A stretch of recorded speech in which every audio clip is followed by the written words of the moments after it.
ఇంట్లో ఉంటూ తన సొంత తమ్ముడితోటి అక్రమ సంబంధం పెట్టుకున్నటువంటి ఈ సదరు మహిళ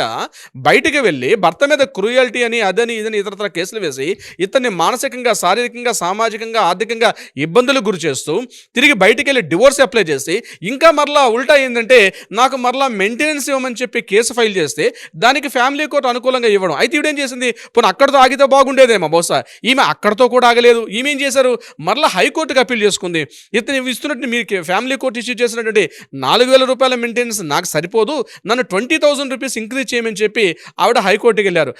లబోదిబం అన్నటువంటి హస్బెండ్ ఏం చేశాడు, హైకోర్టులో తన అడ్వకేట్స్ని రిప్రజెంటేషన్ చేస్తూ ఈవిడ అక్రమ సంబంధం పెట్టుకుంది, ఈవిడ అంతేకాకుండా తన సొంత తమ్ముడు భార్యతో, నా యొక్క తమ్ముడితోటే ఆవిడ నా తమ్ముడితోటి అక్రమ సంబంధం పెట్టుకొని నన్ను సామాజికంగా అనేక రకాల అవమానాలకు గురి చేస్తున్నాను, ఎంతో హింసిస్తుంది, ఈ క్రూయల్టీ పెట్టిన కేసులన్నీ కూడా కేవలం వివాహ సంబంధంతో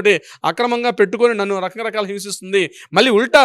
నా మీద మెయింటెనెన్స్ ఇవ్వమని చెప్పి పెట్టడం ఇది సరైనది కాదని చెప్పి అతను చెప్పుకోవడం, ఆ అడ్వకేట్స్ న్యాయవాదులు కూడా సరైన విధంగా రిప్రజెంటేషన్ దానికి సరిపడిన సపోర్టింగ్గా నిచ్చిన తర్వాత అప్పుడు హైకోర్టు ఏం చేశారంటే, ఛత్తీస్గఢ్ హైకోర్టు నిజంగా ఫ్యామిలీ కోర్టు ఇచ్చినటువంటి తీర్పు ఏదైతే ఉందో ఇది పూర్తిగా తప్పని చెప్పి ఫ్యామిలీ కోర్టు ఇష్యూ చేసినటువంటి 4,000 రూపాయల మెయింటెనెన్స్ కూడా అసలు ఒక్క రూపాయి కూడా మీకు ఇవ్వకూడదని చెప్తూ ఒక ల్యాండ్ మార్క్ జడ్జిమెంట్ ఇవ్వడం జరిగింది.